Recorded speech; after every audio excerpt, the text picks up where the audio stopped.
Olá, bem-vindo ao podcast do Canadá para Brasileiros. Meu nome é Guilherme e eu irei conversar com meu irmão Caio. Oi, Caio, tudo bem? Oi, Guilherme, tudo bom?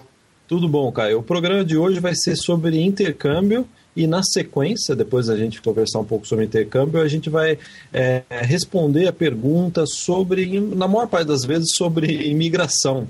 Não é isso, Caio? Sim. Caio, vamos começar esse programa, primeiramente, dizer que a gente está muito feliz com o resultado obtido nessa primeira semana, nesses primeiros dias aí do nosso novo produto, né? Para quem não sabe, a gente lançou no domingo o site intercambiovip.com, né? E foi assim, a gente ficou bastante surpreso com o retorno, né, dos nossos ouvintes, né, e usuários do Canadá para Brasileiros. Então a gente gostaria de agradecer, né, as pessoas que já adquiriram, né, já fizeram o seu cadastro, né, e já estão usufruindo aí do nosso novo produto, que é o intercambiovip.com, né, o endereço do nosso novo produto. Não é isso, Caio? Sim. Inclusive a gente colocou aquela, né, a promoção dos primeiros 100, as primeiras 100 inscrições, né, a gente deu um bom desconto no valor. E a gente achou que fosse durar mais, né? Mas hoje, na quarta-feira, né, quando a gente está gravando esse podcast, já acabou. Então, assim, a gente gostaria de agradecer a todos que se matricularam e se inscreveram no Intercâmbio VIP. E para quem ainda não sabe, às vezes, né, tem muitas pessoas que estão ouvindo, né, pela primeira vez o nosso programa, né, Caio? Sim. E o Intercâmbio VIP é um curso gravado por mim e por você, né? É uma extensão, né, natural do podcast. E é um curso de mais de 8 horas a respeito de vir para o Canadá, não só intercâmbio, mas tudo que, né, circunda aí a sua viagem para o Canadá, para quem quer ter sucesso no intercâmbio, né? E o curso ainda inclui dentro dele, né, um curso online de inglês, que a gente gravou com uma professora canadense, né, cara? Sim. Bom, a respeito ainda, né, do Intercâmbio VIP, a gente gostaria de agradecer o Salão do Estudante, que retweetou e postou no Facebook e no Twitter as notícias, né, do lançamento do Intercâmbio VIP. E, né, para quem não sabe, o Salão do Estudante é o maior evento de intercâmbio, a maior feira de intercâmbio que tem no Brasil. E isso deixou a gente, né, bastante contente. E o Salão do Estudante também, eles sempre retweetam e compartilham a maior parte dos nossos updates que a gente coloca no Canadá Brasileiros, no meu blog. Então, quem quiser saber mais, né, sobre o Salão do Estudante, vocês podem entrar na página deles, facebook.com, Salão do Estudante, que essa é a página deles no Facebook. E a gente também colocou essa semana mais informações no nosso blog sobre o próximo evento do Salão do Estudante, que vai acontecer agora no mês que vem. Cara, então, para aproveitar, né, essa onda aí do Salão do Estudante, que vai ser em setembro agora, né, em 7 capitais do Brasil, vamos falar um pouco sobre intercâmbio. Faz tempo que a gente não fala, né? Faz tempo, né? Então, vamos começar aí. Vamos para o tema principal, que é exatamente intercâmbio, né? Nós marcamos aqui 5 pontos principais a respeito de intercâmbio, né? O pedido de visto é o primeiro, os tipos de visto, sobre extensão de visto, né, como terceiro aspecto, a respeito de dinheiro, né, a gente sempre recebe perguntas a respeito de quanto dinheiro, como que faz a declaração, e por onde começar, que é a pergunta mais genérica e fundamental, por onde começar o meu intercâmbio. Então, Caio, vamos começar pela a primeira, que é sobre o pedido de visto. Houve uma mudança grande no pedido de visto para o Canadá no ano passado, né? Então, o consulado canadense anunciou no segundo, já vai fazer um ano mais ou menos, né, que você não precisa mais contratar despachante ou, né, uma empresa especializada em visto para fazer o seu pedido de visto para o Canadá. Essa foi uma grande novidade para quem deseja vir para o Canadá. Basta o consulado, né, melhor dizendo, abriu 3 unidades de uma central de solicitação de visto. Então, uma fica em São Paulo, a outra fica no Rio de Janeiro e a outra fica em Brasília. Então, basta você ver aí qual que é a central mais próxima da sua cidade, você contacta eles, você não precisa ir até a central, você pode fazer tudo por telefone e correspondência, né, e-mail, e eles vão te dar toda a orientação, aquela mesma orientação, né, que o despachante geralmente dá. Eles vão verificar a sua documentação e eles fazem o envio do seu pedido da central deles para o escritório central do consulado canadense, que fica lá em São Paulo. Né, cara? Então essa foi uma grande mudança, né?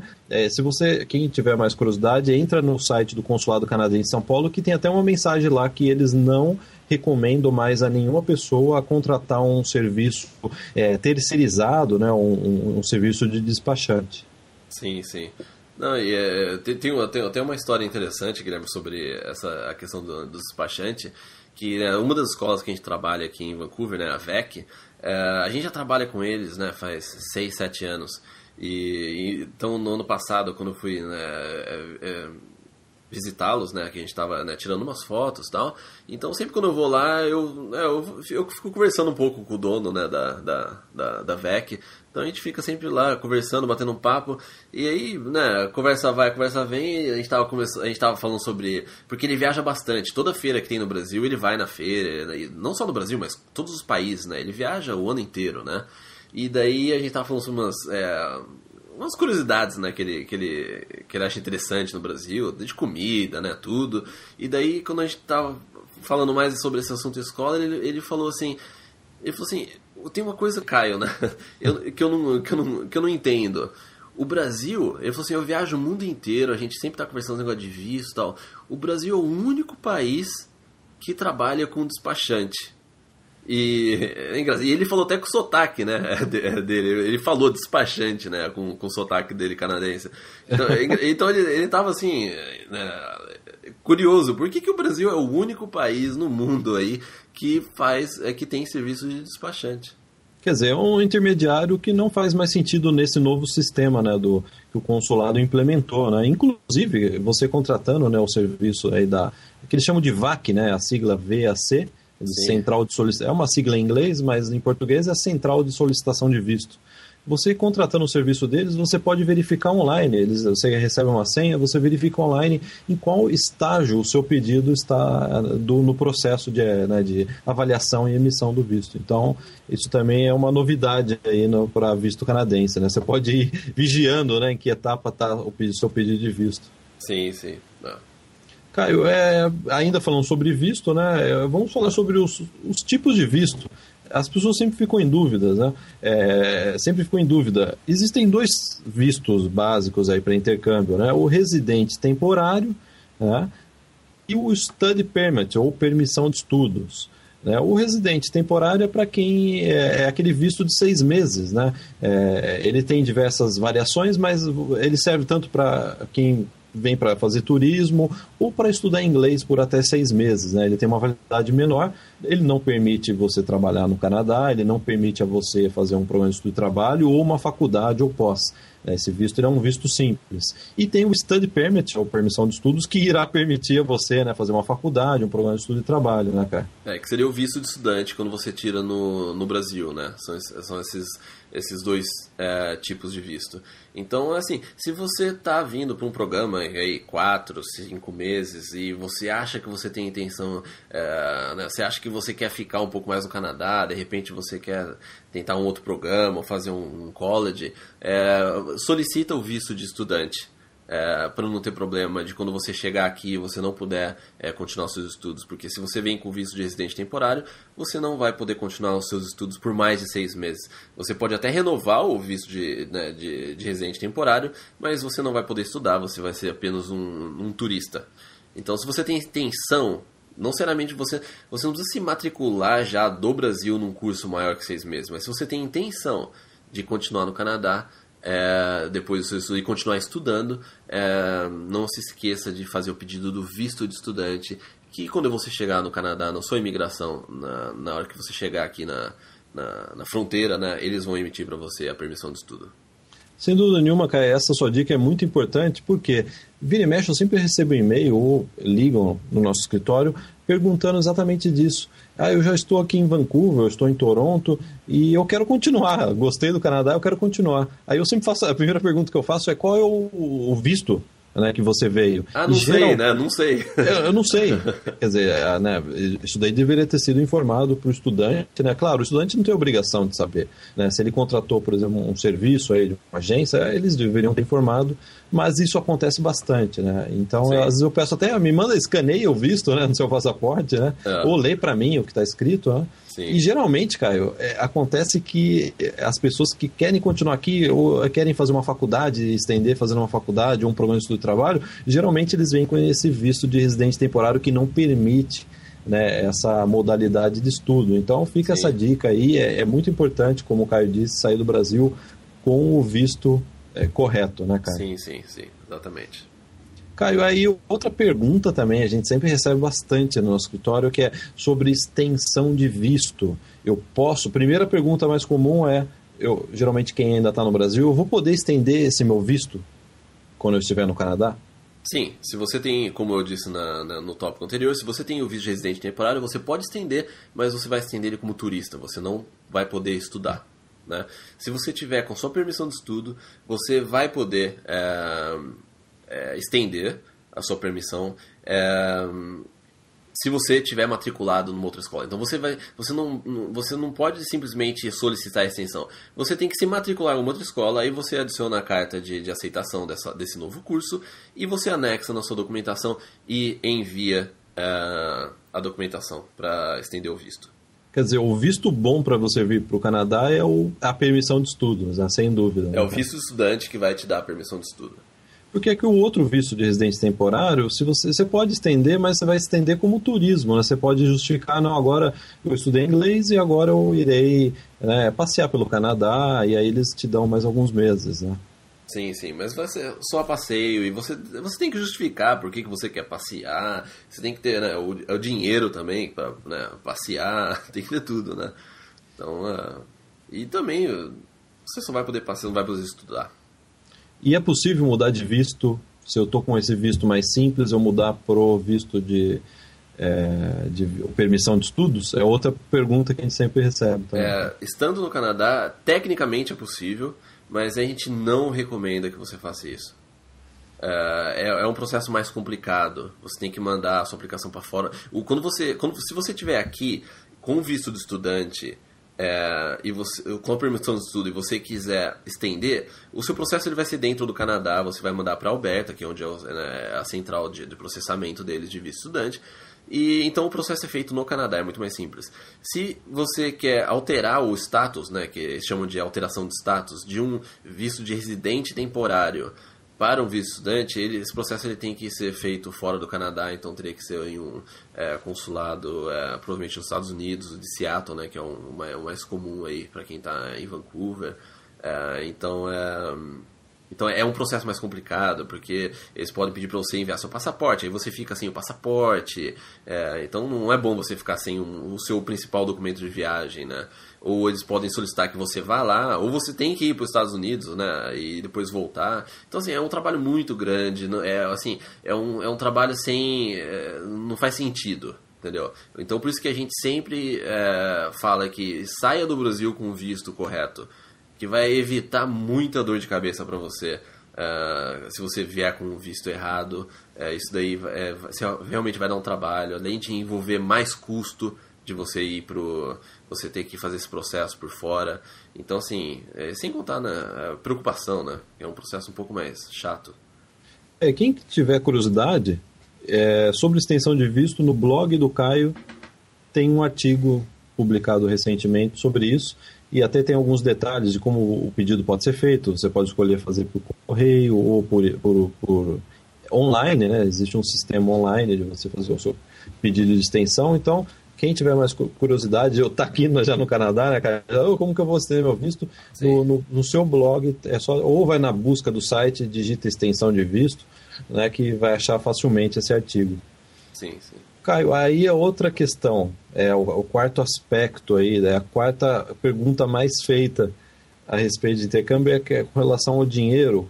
Eu tenho que comprovar dinheiro no pedido de visto? Quanto eu tenho que comprovar? Como que é o critério do consulado para emissão do visto dentro dessa requisição aí de quanto dinheiro eu preciso ter? Sim, então se você está vindo, né, para estudar, e a gente inclusive colocou um post no blog sobre essa questão do dinheiro, de acordo com o manual do consulado canadense, que pode ser inclusive baixado, qualquer um tem acesso, o consulado ele calcula que você deve ter pelo menos $15.000 por ano. Né? Então se você está vindo estudar por um ano, você tem que comprovar que você tem $15.000 disponíveis para essa viagem. Essa questão do dinheiro, independente de você vir para fazer turismo, vir para estudar, fazer estudo e trabalho, fazer faculdade, o requerimento sempre é o mesmo. Você não pode sair do Brasil. O consulado, na verdade, não vai te dar um visto para entrar no Canadá se você não tiver os recursos financeiros suficientes.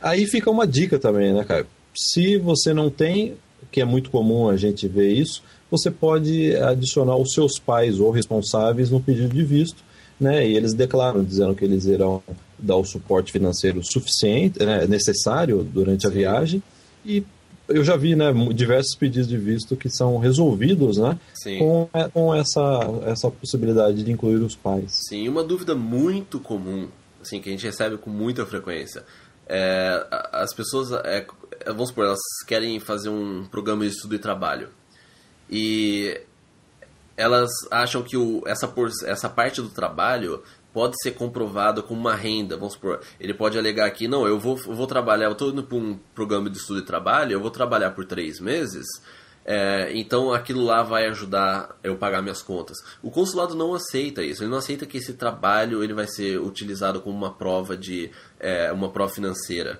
Esse trabalho é para te dar experiência, tudo, e faz parte do seu programa. O fato de você vir para um programa de estudo e trabalho não significa que você pode anexar aquele dinheiro virtual que você vai utilizar para pagar suas contas. Você tem que ter a mesma quantia para comprovar. A quantia é a quantia que você tem hoje, não que você teria, né? Que você teria, exatamente. Poderá ter no futuro. Né? Exatamente. E aí também, dentro disso, uma outra pergunta que a gente sempre recebe eu posso declarar, eu tenho um carro e uma casa, eu posso declarar isso, né? É claro que não, você não vai poder trocar o carro pela sua viagem, né? O consulado ele está em busca aí na análise do seu pedido, em busca de dinheiro mesmo, né? Dos recursos, né? De dinheiro disponível para ser usado, né, cara? Sim, agora se você vender o carro, você colocar o dinheiro e daí você tem esse dinheiro disponível, aí tudo bem, mas você não pode usar o carro e falar assim, se eu precisar eu vendo. Não, o consulado ele não vai acreditar nisso. E se não vender o carro, né? Então, você não está nem no Brasil para vender o carro. Sim. não. Isso daí a gente recebe bastante. Né, esse tipo de pergunta, mas então é até importante, né? As pessoas que estão ouvindo, infelizmente, carro, né, propriedades não são considerados na análise financeira. Sim, e também, só um último ponto, sim. É importante a gente falar que o consulado, ele não olha apenas para o dinheiro, né? Você tem que atender a série de requisitos. Então, mesmo que você tenha os $15.000 por ano, mas se você não consegue comprovar isso de uma certa forma, você não... o que acontecia muito, eu não sei como é que está hoje em dia, mas eu acredito que existe uma ocorrência muito grande, tinha gente que pedia dinheiro emprestado para familiar, para colocar na conta, só para comprovar, aí fazia o pedido do visto, aí devolvia o dinheiro para família, né, para um membro da família. Isso daí, por isso que o consulado ele pede que você tenha o comprovante financeiro em alguns meses anteriores, para mostrar que aquele dinheiro é seu, que você tem aquele dinheiro e que você não está pedindo emprestado só para tirar o visto, né? Então, assim, essa comprovação financeira ela é importante. O consulado quer que você tenha o dinheiro, né, ou um responsável financeiro por você, que poderia ser o pai ou a mãe.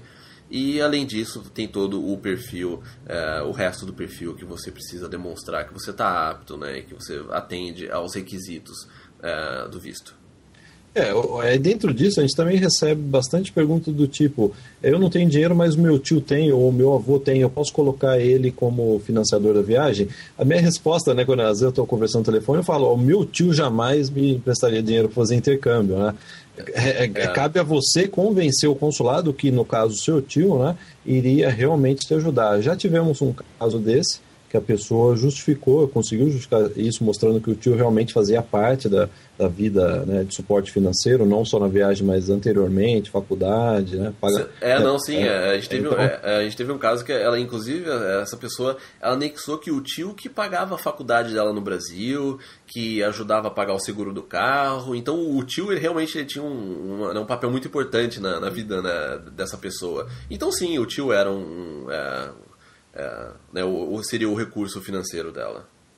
Então, sempre quando você estiver montando seu pedido, tenta se colocar no lugar do oficial de imigração, né? Pode parecer absurdo, mas tenta, né, fazer esse jogo aí do advogado do diabo, né? Você se acusa, né, e verifica, né? O que eu estou declarando realmente faz sentido? Você acha que o oficial vai aceitar? Então, eu acho que o visto também tem esse fator aí de bom senso, né? Sim, exatamente. Então, Caio, é o último tópico, né, falando de intercâmbio, que a gente vai hoje, né, fazer uma passada rápida, né, por onde começar? É outra questão bastante frequente. Por onde eu começo? Eu decidi que eu vou pro Canadá, qual é o primeiro passo, né? Às vezes as pessoas perguntam, né? Sim. Resumindo, né, fazendo assim um voo aéreo, né, o primeiro passo é escolher a escola e o curso, obviamente, né, que você vai se matricular, né? Sim. Definir como que você vai fazer, se você vai contratar uma agência ou não. O segundo passo é pedir o visto. Você fez a matrícula, recebeu a carta da escola, pede o visto, tirou o visto, você compra a passagem, né? Já com o visto em mãos, você já pode comprar a passagem do seguro. Caio, sim, voltando ao primeiro passo, que é a escolha do curso, né, da escola e definição aí da agência. Eu gostaria de saber qual é a opinião sua, porque tanto eu quanto você, nós viemos para o Canadá sem agência, né? Sim, bom, o básico, a gente precisa deixar claro que você não precisa de uma agência para vir para o Canadá, ou para fazer qualquer outro intercâmbio, entendeu? Então, algumas pessoas acham que eles precisam usar uma agência de intercâmbio para poder viajar. Não, você não precisa. Entendeu? Eu não fiz isso, isso foi em 2004, que a gente não tinha nem acesso fácil à internet, né, com sites em português, né, com tudo isso que a gente tem hoje em dia, né, todas as redes sociais, né, que você pode pesquisar bastante. Então você não precisa necessariamente de uma agência de intercâmbio para fazer a sua viagem. Né? Um fator importante é que o sucesso do seu intercâmbio ele vai depender exclusivamente de você. Entendeu? Você que vai ser o responsável pelo sucesso e por atingir os seus goals. Não vai ser uma agência, não vai ser uma escola, isso eu posso garantir. Não vai ser uma escola ou vai ser uma agência que vai fazer com que você tenha um sucesso ou não atingir os seus objetivos. Caio, fazendo aí até um parênteses sobre exatamente isso que você está falando a respeito de escola, o que a gente sempre observa, a gente trabalha com as melhores escolas, né? Você coloca 10 alunos, são 10 resultados diferentes, né? Então, dá para fazer uma pesquisa científica, né, com todos os nossos clientes dos últimos anos e verificar isso. E a conclusão é que quem faz o intercâmbio é realmente o aluno, né, cara? Sim, exatamente. E quando eu vim para o Canadá, eu estava decidido que eu tava muito focado naquilo que eu queria que acontecesse. Então, eu não usei agência, eu falei, eu quero ir por conta própria, porque eu quero realmente passar por todos os processos, eu quero aprender, saber exatamente, ter o controle da situação. Eu quero saber que visto que eu tenho que ir, eu quero aprender o porquê desse visto, eu quero procurar a escola, eu quero pesquisar a escola e tirar as conclusões por conta própria. Então, se você trabalha, por exemplo, uma agência, trabalha com uma escola boa, que oferece um bom curso, uma boa homestay, um bom suporte na escola, porque uma escola boa ela tem funcionários brasileiros, por exemplo, dando assistência, né, total para o aluno em tudo que diz respeito ao curso e também a moradia e qualquer dica que o aluno precisar, né, ou como eu compro isso, como eu faço aquilo, né? Sim. Sem dúvida. Para mim, a minha definição de agência, melhor, acho que a analogia que eu posso fazer, agência é que nem árbitro de futebol. Quanto menos aparecer, melhor. Entendeu? Sim. Exatamente. Quanto menos você contactar a agência, é porque melhor foi o seu intercâmbio. Exatamente. Então, a agência ela tem que estar lá, se você precisar do suporte, ela vai estar lá, entendeu? Se você precisar de alguma coisa, ela vai te ajudar no que for preciso. Mas ela não é mais importante do que o seu intercâmbio. Você é o mais importante de tudo e os seus objetivos, né, são o mais importantes de tudo. Caio, e hoje em dia a internet ela mudou muito isso, né? Hoje em dia você entra na internet, dá para você tirar um raio-x da escola, né? Você vê vídeo, você vê foto, Sim. você pode entrar em contato com alunos que estudaram na escola. Então, sem sair da sua casa, dá para você fazer uma pesquisa por conta própria. Como você disse, o intercâmbio é a atitude do aluno, né? Você vê aqui no Canadá o padrão das escolas, pelo menos aqui em Vancouver, o padrão das escolas, você pode pegar em umas 5, 6, até 10 escolas ótimas de inglês, né? Sim. Que se a pessoa vem com o intuito realmente de aprender inglês, independente da escola que ela optar, ela vai aprender, né? Eu comento sempre isso, né, com os nossos clientes.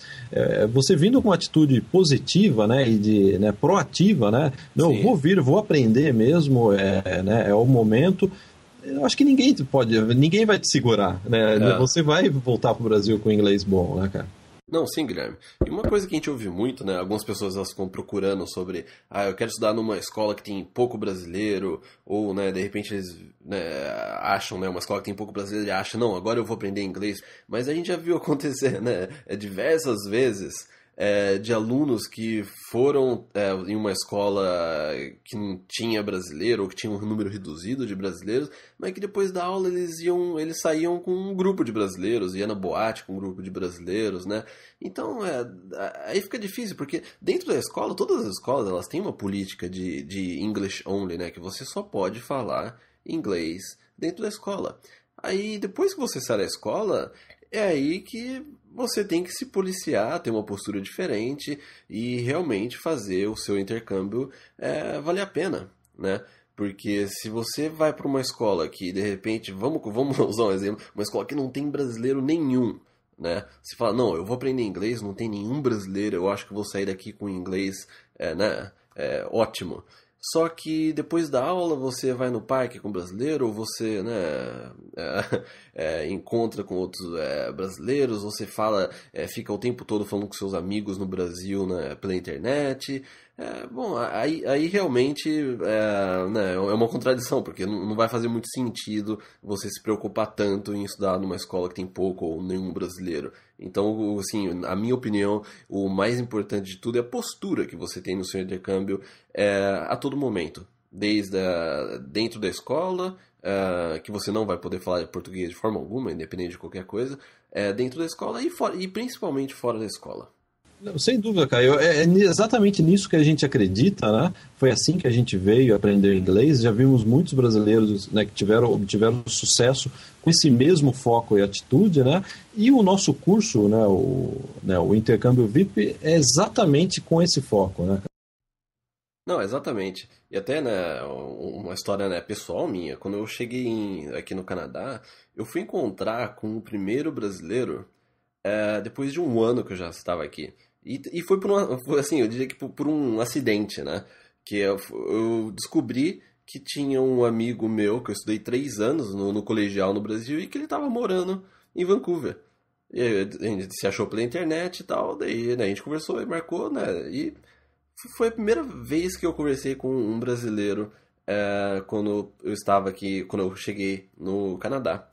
Então, assim, e também eu já falava, né, português com você pela internet, né, com os nossos pais. Então, aquilo já era o suficiente. Então, eu queria realmente focar no aprendizado e ter uma postura, né, diferente para poder alcançar os meus objetivos. Eu acho que, falando em erro, né, acho que o erro capital, né, do estudante de intercâmbio é perder meses pesquisando a escola, a agência, que está correto, né? Essa etapa, na verdade, está correta. Sim. Pesquisa a escola, a agência define, vem para cá, não, porque eu escolhi a melhor escola, escolhi a melhor agência, chega aqui, faz exatamente isso que você está falando. Sai da escola e vai andar com brasileiros, ou pior ainda, vai dividir, né, moradia com outros brasileiros, né? Você coloca tudo a perder. Não, exatamente. Fazendo isso. Exatamente. Eu recebi a gente recebeu um e-mail outro dia, mas eu recebi um e-mail, né, através do blog. A pessoa falou assim: eu tô indo para intercâmbio na semana que vem, já tirei meu visto.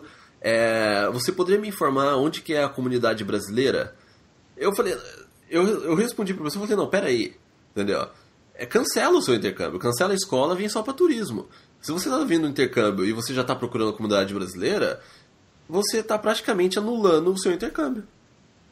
Não, exatamente. Eu não sei quais são as orientações que as outras agências dão. Essa é a nossa sincera e eu acho que correta orientação a respeito de intercâmbio. Você que está interessado em fazer intercâmbio, que vai no Salão do Estudante, eu acho que é importante, independente da agência, escola que você escolher, tenha essa atitude que nós, né, nesse curto espaço de tempo do nosso podcast, a gente está, né, tentando passar para você. Não, sim, Guilherme. Então, o resumo, né, dessa etapa é que você pode fazer o intercâmbio por conta própria, o que é totalmente viável. Eu já fiz, conheço diversas pessoas que já fizeram e é uma experiência muito boa também. Ou você pode contratar uma agência e provavelmente você que está ouvindo a gente, provavelmente é a primeira vez que você ouve uma agência falando isso, mas a gente acredita sim que existam agências boas no mercado. Né? De repente, se você perguntar para uma outra agência, eles vão falar, não, todo mundo é ruim, né? Só a gente que é bom, mas não. A gente, nossa honesta opinião aqui no podcast para os nossos ouvintes, a gente acredita que existem diversas agências boas no mercado, mas também existem muitas ruins, né? Então, essa é a nossa dica. Você pode tanto fazer por conta própria, você pode fazer através de uma agência. Mas a dica que eu dou, que eu posso, né, a melhor dica que eu posso dar é que por mais que você esteja utilizando uma agência, fique a par de tudo que está acontecendo em relação ao planejamento, à documentação do seu intercâmbio, e também não deixa de ser uma parte interessante, legal isso, né? Pelo menos eu sempre achei, né? Então, assim, essa é a nossa dica em relação à agência, em relação ao seu intercâmbio, e não se esqueça que o seu foco, a sua postura e o seu objetivo é o ponto mais importante que vai definir com que você alcance os objetivos que você quer. Sim, cara. Caio, então eu acho que a gente comentou, né, a respeito de intercâmbio, esses 5 pontos.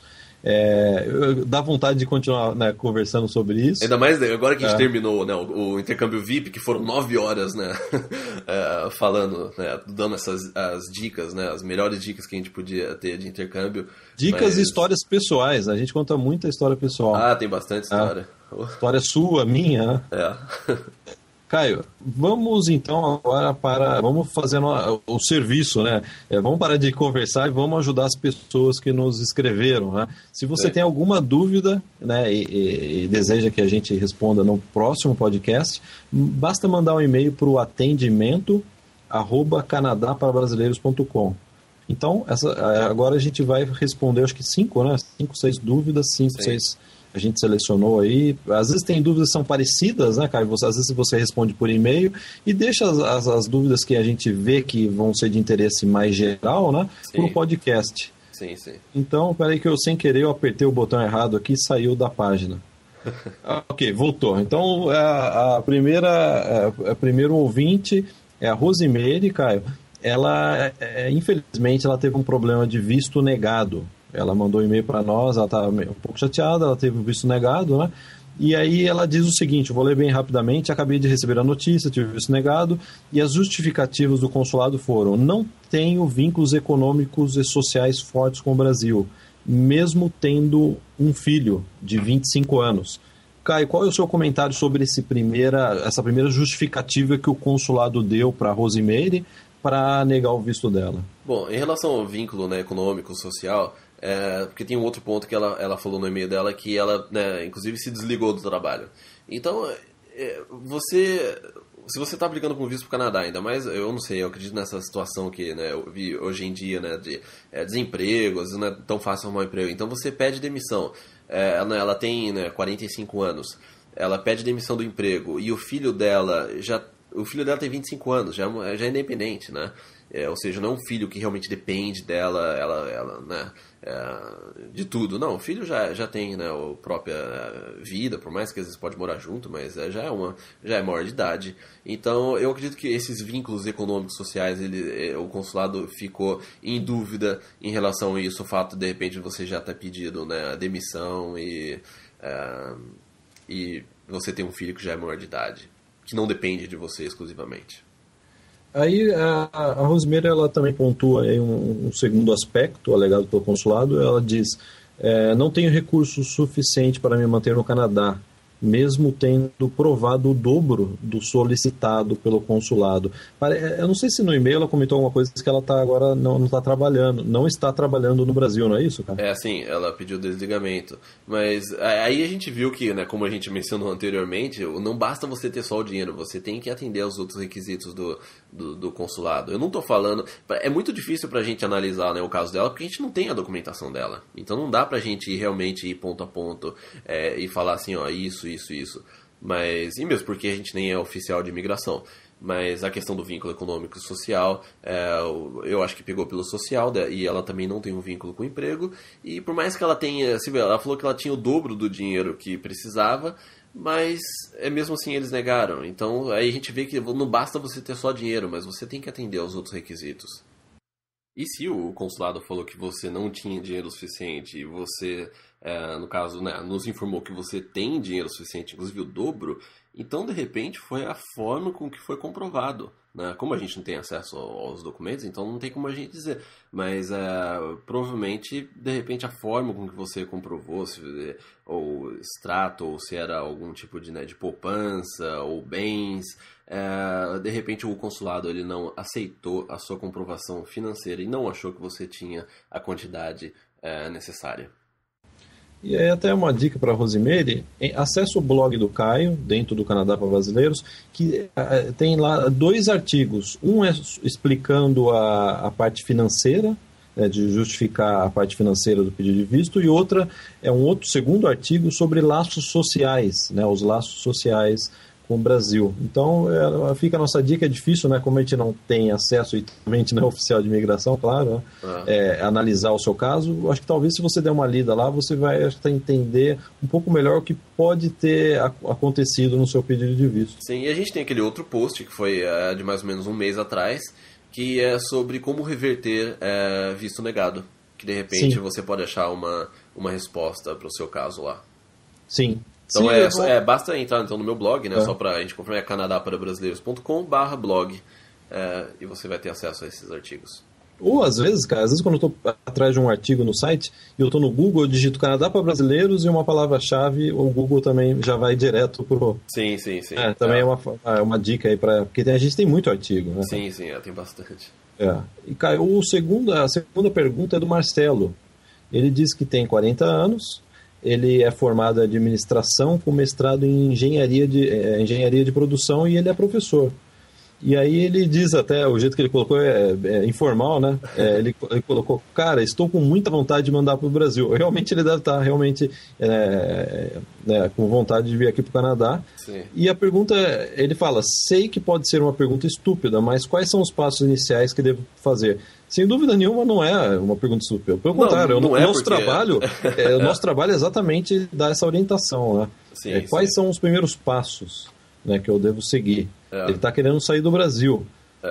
Aí depende, né, cara? Depende se ele quer vir como estudante, primeiramente, se ele quer imigrar, né? Precisaria ver aí. Então, antes de você dar a sua dica, Guilherme, a primeira dica que eu posso dar para o Marcelo é: ouça os nossos 14 podcasts anteriores, né? Sim. Que daí dá mais de 15 horas, né, aproximadamente. Ouça os podcasts, que a gente comenta sempre muito sobre isso. Não é a primeira vez que a gente está respondendo uma pergunta, né? Quais os caminhos que você pode tomar e quais são as opções de hoje em dia. Então, a gente já sempre conversou bastante, então só para dar uma geral nisso, não é uma pergunta de qualquer forma estúpida, afinal, a grande parte das perguntas que a gente recebe são realmente sobre os passos iniciais, né? Então, a primeira divisão que a gente teria, ou você vem para um programa, ou você vem para estudar, ou você já tenta a imigração direto, ou você vem, né, um desses dois. A imigração você pode aplicar no Brasil, né, o processo federal que vai ser reiniciado em janeiro, ou você pode vir para uma faculdade, ou uma pós, ou um PhD, e você imigra depois que você terminar o curso. Então o primeiro passo é esse, existe aí dois caminhos, o da direita e da esquerda, de vir para estudar ou já imigrar direto para o Canadá. Então ele primeiro precisa fazer essa definição, e a partir disso a gente já se coloca à disposição para continuar respondendo as suas dúvidas. Sim, né, e como ele falou, e realmente, né, o e-mail dele tá com assim, uma vontade muito grande de sair do Brasil, né? Então, uma coisa que eu já posso adiantar é que você não vai, de qualquer forma, aplicar para um curso de inglês de 2 meses, 3 meses, porque isso não vai nem te dar o visto para você continuar aqui estendendo a sua permanência. Então, já risca da sua lista a sua opção de você aplicar para um visto de residente temporário com um curso menor que 5 meses, 6 meses. E aí até volta aquela questão que a gente estava discutindo no começo desse programa sobre tipos de visto, né? Então, sim, Marcelo, se você já pulou, né, já foi direto para essa sessão de perguntas, volte nesse mesmo podcast, no começo, que a gente comenta sobre os 2 tipos de visto, e lá tem a explicação de qual visto, se você optar, né, por vir como estudante, qual visto você tem que sair do Brasil. Porque se você se matricular para um curso de 2, 3 meses, você vai vir para cá, você vai estudar, e você vai ter que voltar para o Brasil, provavelmente, né? A não ser que você consiga, né, um emprego, uma empresa, como a gente já disse anteriormente. Mas você vai ter que voltar para o Brasil. Aí, provavelmente, a sua vontade de sair do Brasil vai ser maior ainda, porque você já vai ter conhecido o Canadá e você vai querer voltar. Então, evita essa, né, essa etapa. Cara, eu até brinco que você ficar mais do que 6 meses aqui no Canadá é perigoso, porque aí você não quer mais voltar pro Brasil. Exatamente. Aconteceu com você, né? Sim. E depois aconteceu comigo. Caio, vamos para a terceira pergunta do Adriano. Ele primeiro começa já... Obrigado, Adriano, pelos elogios. Ele diz que o programa é nota 10. Cara, muito bonzinho, né? Muito generoso, né, o Adriano. Ele tem 16 anos apenas, cara. E aí ele diz aqui que ele tem interesse em vir estudar inglês, e aí ele pergunta quanto em média uma pessoa precisa para se manter um tempo aí. Eu acho que sem querer a gente já respondeu essa pergunta quando a gente estava comentando sobre intercâmbio, e disse que, segundo o próprio manual do consulado, a declaração de recursos financeiros deve ser de pelo menos $15 mil por ano. Sim. Isso incluía, não está incluso aí passagem aérea, né? Sim, sim. Para você estadia aqui no Canadá. Aí o Adriano, ele prossegue e ele faz a pergunta: eu gostaria de saber, se eu quiser ir para o Canadá com o programa de vocês, quais seriam as dicas que vocês me dariam desde já para eu ir fazendo um planejamento para o futuro, segundo ele. Sim. Olha, Adriano, a melhor dica que a gente pode te dar é realmente esse novo produto que a gente fez, que é o Intercâmbio VIP, que é muito focado na parte de planejamento. Os primeiros 2 módulos são praticamente planejamento, são aí 4, 5 horas só ajudando você a planejar o seu intercâmbio. Então, se a gente for responder essa sua pergunta agora aqui, a gente vai estar fazendo o Intercâmbio VIP e esse podcast ele vai ter 9 horas. Então, a gente recomenda que você visite o intercambiovip.com, que é exatamente isso que você está procurando. A gente se dedicou pelo menos 3 meses, né, nesse projeto. Demorou... Pelo menos 3 meses, né, porque a gente teve que intercalar com todos os nossos outros trabalhos. E teve a parte também do desenvolvimento do site, né, então, assim... a parte do vídeo, né, que a gente nem está colocando nesses 3 meses, mas teve a parte todo do vídeo que a gente... né, foi uma produção de vídeo. Foi uma produção de vídeo, né? E a gente investiu, né, nisso. Então, assim, a gente realmente está bem feliz com esse produto. Caio, vamos passar para a 4ª pergunta do Luciano. Ele também, primeiramente, parabéns pelo site, pelos podcasts. Com certeza ajuda muita gente. É o que a gente espera, Luciano. É o que para a gente é o mais importante, né? A gente passar a nossa experiência também para vocês. E aí ele diz que ele é fisioterapeuta, ele tem 31 anos, a esposa dele também é formada em fisioterapia, e eles têm uma filha de 4 anos. Então, quer dizer, é um casal jovem, né, com uma filha, e ele comenta que ele chegou a já se preparar para aplicar para a imigração através daquele programa de trabalhador qualificado, né? E aí houve uma pausa, né? Ele perdeu o prazo, né? Ele perdeu o prazo. O programa hoje de imigração através de trabalhador qualificado ele está pausado, né? Sem querer, eu bati no microfone. Eu assustei agora. Eu fui pausar, bati no microfone, cara. Mas o que está pausado é o processo, não? Sim, você não precisa pausar. Não, foi mal, cara. E o Skill Worker parou, e a gente estava lendo, até o próprio site da imigração canadense diz que eles vão reabrir o processo em janeiro. né? Então o Luciano ele está na dúvida, já vou para o Canadá agora com o visto de estudante ou aguardo a reabertura do processo de trabalhador qualificado? Bom, ele até mencionou num programa de Pathway, né, com alguma coisa relacionada a mestrado, né, eu acredito. Luciano, a minha dica é se você realmente... Luciano, né, cara? Luciano, né? Luciano, desculpa. Se você tá que nem o Marcelo, que quer realmente sair do Brasil agora o quanto antes, eu acho que o programa de mestrado seria uma boa opção, porque você, após o programa, você poderia aplicar para 2 tipos aí de imigração, que seria ou da província, ou você pode ir pelo Canadian Experience. Então, assim, é um processo mais tranquilo que o skill worker, né, que é o trabalhador qualificado. E uma coisa, né, o trabalhador qualificado vai voltar em janeiro, mas a gente não sabe como é que vai voltar, né?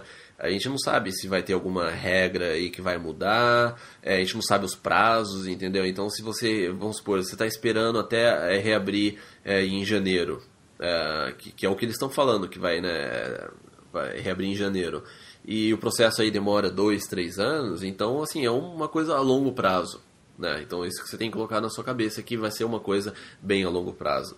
Se você vier para um programa de mestrado, né, doutorado, PhD, né, que é o que você consegue migrar de uma forma mais fácil, aí você já pode começar a programar isso agora e se matricular, vir, e daí assim que terminar você já pode entrar com o pedido de imigração através dos outros processos, que não é o trabalhador qualificado mais. Sim, Caio, e até é curioso que ontem, antes de dormir, eu acessei o YouTube, digitei o nome do ministro canadense de imigração e comecei a ouvir as entrevistas dele mais recentes, né, a respeito, né? E, então, no YouTube tem diversos, né? Diversos arquivos que você pode ouvir. E assim, o que deu para sentir é que a imigração canadense daqui para frente vai ser baseada em 2 aspectos básicos: oferta de trabalho, se tem, né, se estão realmente precisando de você aqui no Canadá e tem essa oferta de trabalho, uma empresa quer te contratar. Sim. E outra opção é para as pessoas que já estão adaptadas e já tiveram uma experiência de estudo e trabalho no Canadá. Né? Então, sem querer dar uma de Nostradamus aí do que vai ser na imigração, simplesmente baseada nas declarações, né, até eu esqueci o nome eu peço desculpas, Kenny. O nome do Kenny. o Kenny, o ministro da imigração canadense. Quem tiver curiosidade, vai no YouTube, digita o nome dele e seleciona lá o último mês, né, as mais recentes, e vai ouvindo tudo que ele está dizendo. O resumo da ópera é isso, né, que eu senti, né, posso estar errado, mas o que eu senti é que a imigração vai ficar baseada nisso, ou oferta de trabalho, ou uma experiência, a pessoa que já tem uma experiência aí consistente, né, de estudo e trabalho aqui no Canadá. Ou uma área que tiver em demanda também. Que é oferta de trabalho. Sim, e o que inclui tudo isso é que você precisa ter um inglês fluente. Nunca se esqueçam disso. Isso aí está mudando bastante. Inclusive, eu estava navegando pela página do processo, alguns processos de imigração, né, no site oficial do governo. E eles já colocaram, inclusive, uma mensagem nos programas, nos processos de imigração provinciais, que vai estar... eles vão estar pedindo o teste de língua também, né, de idioma, de inglês, nos processos das províncias. Ou seja, até o processo da província que antes não exigia nenhum teste de inglês, eles já vão começar a implementar isso. Então, o básico do básico é você tem que ter um inglês fluente, e daí, ou uma oferta de emprego, ou você já teve uma experiência no Canadá com estudo ou trabalho. Não, esse teste de inglês, cara, é bom comentar. A gente não ouço poucos comentários sobre isso. O teste de inglês, o IELTS, é um teste muito chato. Eu fiz 4 testes para poder migrar para o Canadá, né? Eu estudei aí por mais de um ano. É claro, tem gente que tem mais facilidade. Eu tive que fazer 4 testes. E cada teste você paga, pelo menos na época, eu paguei $250. Sim. Então, isso que você está comentando é realmente muito importante. Isso é critério número 0, né? Antes de qualquer coisa, você tem que ter não só o inglês fluente, mas você tem que ter o certificado do IELTS. E sem querer tirar aí, né, a esperança, né, a empolgação de quem está querendo vir para cá, comece já a estudar para o IELTS, que é um teste, pelo menos para mim, foi a parte mais difícil da minha imigração, foi conseguir a nota, né, a nota 7, né, no IELTS. Não, a gente não quer tirar a esperança de ninguém, inclusive a gente está dando essas dicas para que você realmente consiga focar e prestar atenção naquilo, né, e usar o seu tempo com aquilo que realmente vai ser útil para você. Sim, porque a gente ouve muito consultor de imigração, às vezes nos vídeos, na propaganda na internet, vendendo como é tudo muito fácil, uma maravilha, né? E a verdade é que você tem que se dedicar nessa parte, primeiro, da língua, né? Você conseguir esse certificado, acho que até para o francês, né? Quem estiver querendo migrar para Quebec tem que ter o certificado em francês. E, pelo menos para mim, foi o mais difícil, foi uma experiência meio dolorida aí ter que conseguir a nota do IELTS. Não, e por anos, né, décadas, né, o Canadá ele aceitava imigrantes que não tinham inglês suficiente. Isso acabou. O governo não quer mais imigrantes que não saibam falar inglês. Dá muito trabalho, dá muito gasto pro Canadá, isso. Não, sim, sem dúvida. Eu acho que não compensa, né? Você vir para o Canadá sem ter um inglês fluente. Não, é frustrante até para o Brasil. Frustrante até para o próprio imigrante. Sim, né? sim. Então realmente a gente acredita que para essa direção que a imigração está indo. Cara, eu acho que é o último e-mail agora. O último e-mail é da Glauce, um e-mail super simpático que ela nos mandou. Ela disse que é super fã do nosso projeto. Ela escreve assim, né? E ela é jornalista e ela está vindo estudar no Canadá. Ela está vindo, acho que aqui para Vancouver. Ela vai fazer um curso de Professional Writing, acho que é escrita profissional, né, em português, né? No Douglas College. Você até encontrou... Cara, não foi você que me falou que você encontrou essa semana com um aluno do Douglas College? Sim, eu estava aqui num shopping aqui que tem uma área para criança, né? Que eu fui levar minha filha lá para brincar um pouco. E daí eu encontrei com um rapaz muito simpático, né? Que a gente ficou até conversando. E ele também... Manda um abraço para ele. Como que ele chama, cara? Lucas. O Lucas, né? Um abraço. O Lucas do Douglas College. O Lucas do Coquitlam Mall, né? Onde eu encontrei com ele. E daí ele também estava com o filho dele lá. Ele está estudando no Douglas College. Tem uma coincidência a gente ter recebido esse e-mail também de alguém que está vindo estudar no Douglas College. E ele tá gostando do Douglas College, cara? Ele tá gostando. Ele falou, é bem diferente. Ele falou assim, que a educação, né, aqui, a forma com que o estudo aqui é feito, como é que eles... que você monta a sua grade horária, né? Ele tava até explicando um pouco aí como é que ele ajeitou a grade horária dele. Mas ele tá gostando bastante. Ele já tá aqui faz 3 anos. E eu não acho que ele volta. É assim, sem dúvida nenhuma. E a Glaucia, ela faz uma pergunta a respeito aqui, deixa eu ver aqui no e-mail. Ela diz que vai vir estudar no Douglas College e ela pergunta aqui a respeito de INSS. Ela gostaria de saber se ela pode transferir o tempo de trabalho aqui no Canadá para a aposentadoria dela no Brasil. Glaucia, você deu um checkmate na gente, viu? Essa foi a pergunta mais difícil, né? Do podcast. De todos, né, podcasts. Das 14 edições. Porque eu acho que isso realmente alguma regra, lei aí que está relacionado mais ao Brasil do que o Canadá. Então, assim, eu realmente eu não tenho, infelizmente, eu não tenho a resposta para a sua pergunta, infelizmente. Mas eu acho que isso se refere mais a algumas coisas, né, no Brasil, sobre aposentadoria, que ela falou sobre aposentadoria, né? Sim, sim. Eu acho que isso é uma coisa que talvez essa informação, a resposta, você vai achar mesmo no Brasil. Eu acho que talvez ela vai vir pra cá e não vai mais querer voltar pro Brasil, cara. E vai até esquecer da aposentadoria. Ela vai gostar tanto daqui, ela vai começar a trabalhar... Ou vai migrar, e aí, esqueci que eu tenho uma aposentadoria. E realmente, né, a Glaucia tá vindo para estudar no Douglas College. Douglas College é um college público, ou seja, ele está qualificado para toda essa parte de imigração através do Canadian Experience e inclusive do PNP, né, que é o provincial. Então as chances, se ela realmente gostar e ela quiser ficar, ela já está bem encaminhada. Eu não sei qual que é a duração do programa dela, porque tem todas essas regras, né, da duração, mas eu acho que ela já está bem direcionada aí. Se ela tiver a intenção de ficar, seria aí Acho que interessante ela dar uma pesquisada sobre essas possibilidades com o Douglas College, porque ele qualifica para essas categorias, né? Cara, dando um chute, né? Se eu tiver errado, vocês podem... Chuta o teclado de novo aí. Não, eu não vou chutar. Eu acho que dando um chute, eu acho que você precisa ter pelo menos 2 anos de estudo e 1 ano de trabalho, sim, né? Pra qualificar. Se eu tiver errado, alguém pode comentar depois, mas eu acho que é por volta... Se não for isso, é muito próximo disso. Não, é exatamente isso que você falou. É exatamente isso. Mas...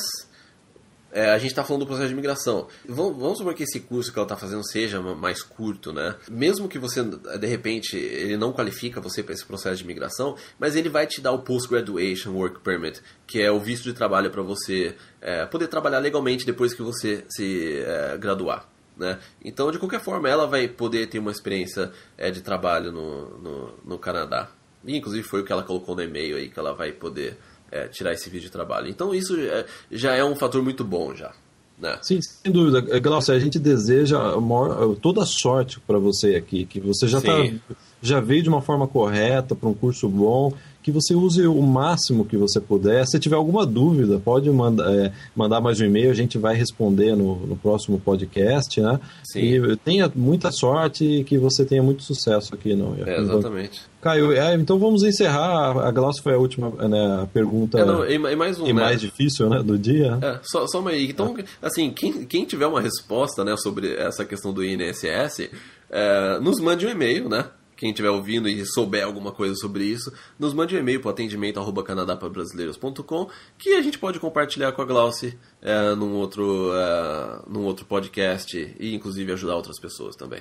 Legal, então muito obrigado para todos esses e outros que a gente respondeu por e-mail, que nos mandaram dúvida. A parte principal do nosso programa é responder dúvida, então esse programa só existe exatamente porque tem pessoas que mandam as dúvidas, sempre dúvidas, né, muito boas, porque são dúvidas que muitas outras pessoas que estão nos ouvindo também às vezes se perguntam, né, cara? Não, então, dessas 5 dúvidas que a gente respondeu nesse programa, elas se multiplicam em 20, porque a grande parte dos e-mails que a gente recebe é também relacionado, são dúvidas muito parecidas. Sim. Né? Caio, então é isso, a gente está encerrando o programa. Caio, como que vai ficar a promoção do nosso intercâmbio VIP? Porque a gente está gravando esse programa no meio da semana e já acabaram as vagas, né? Sim. Quer dizer, já acabaram as vagas para o valor promocional. Sim. E a gente recebeu já alguns e-mails, né? Agora, essa promoção ela terminou, né, mais precisamente faz 3 horas, né? 3 horas e meia. E eu já recebi alguns e-mails de gente que perdeu essa oportunidade. Eu inclusive recebi um e-mail aqui agora, que eu estava até lendo para vocês antes da gente começar o programa, né? Ele falou assim: nossa, eu não acredito que eu perdi essa promoção, porque eu estava viajando e eu voltei hoje, e só agora que eu pude checar meus e-mails, e eu estava começando a ouvir o podcast de vocês, aí eu fui no site e eu vi que acabou a promoção. Mas qual é a notícia boa para quem mandou esse e-mail? A notícia boa é que a gente vai estender essa promoção aí por mais essa semana. Então, quem quiser se matricular, é só ir lá no intercambiovip.com e a gente vai continuar com a promoção. Ela terminou já faz algumas horas, mas a gente vai voltar com o valor promocional. A gente recebeu diversos e-mails já pedindo para estender, né? Pedindo, por favor, estenda essa promoção. Então a gente vai estar estendendo essa promoção. E o mais importante é que a gente quer que você adquira esse programa, que você adquira os conhecimentos que a gente está querendo, que a gente está passando para você. O mais importante de tudo é que a gente consiga passar a mensagem para todos os usuários, para que eles tenham a melhor viagem possível. Essa é o nosso principal objetivo. E o valor do intercâmbio é um valor simbólico, porque o que você terá em troca aí vai ser multiplicado em muitas vezes, né, cara? Não, sim, toda a parte de dinheiro, o tempo que você vai conseguir economizar com isso não chega nem perto do valor do programa. E a gente fez um investimento muito grande nesse programa em termos, né, de tudo, em termos técnicos, né, com os vídeos, com os áudios. Então isso daí realmente é um valor simbólico, né? Tá bom, então a última dica vão na capa do Canadá para Brasileiros, e agora tem uma seção com os vídeos, né, na capa, é a minha sessão uma das sessões preferidas do site, que tem agora uns vídeos de você dirigindo por Vancouver, né, cara? Sim, sim. Você viu o último... Você não tava comigo o último vídeo, né? Eu não tava, mas eu rodei o vídeo, abri uma cerveja aqui e fiquei assistindo você dirigindo no Stanley Park e tomando uma cerveja. Mas o último vídeo foi deu indo até downtown, né? Mas é mais seguro eu assistir aqui de casa. Ah, tá. Então, na capa, tem lá Canadá para Brasileiros TV. Já tem 2 vídeos. Um, você dá uma volta completa no Stanley Park, sai na English Bay, né? Já tem 4 vídeos de carro desde quando eu comecei, né? Tem 2 vídeos com essa nova super câmera que a gente colocou, né, no carro. Mas, né, já foram feitos 4 vídeos. Vamos ver se a gente faz, cara. No último programa você falou que ia me convidar para fazer um passeio aí, a gente filmar passando pelas pontes de Vancouver. Esse final de semana, Guilherme, já tá marcado. Então tá anotado aqui. Põe na sua agenda. Tá bom. Tá bom, cara. Então, boa noite. Já é bem tarde, né? A gente tá gravando a gente grava o podcast depois de todo o serviço, né? Do dia. Sim, Quer dizer, depois de já ter trabalhado umas 10, 12 horas no dia, né? Então, boa noite pra você, bom descanso, cara. Obrigado pra você também, obrigado a todos que ouviram o nosso podcast e continuem mandando as perguntas e a gente vai fazer o melhor possível pra gente responder todas. Tá, muito obrigado pra todos que ouviram. Um abraço. Obrigado. Tchau, tchau. Tchau, tchau.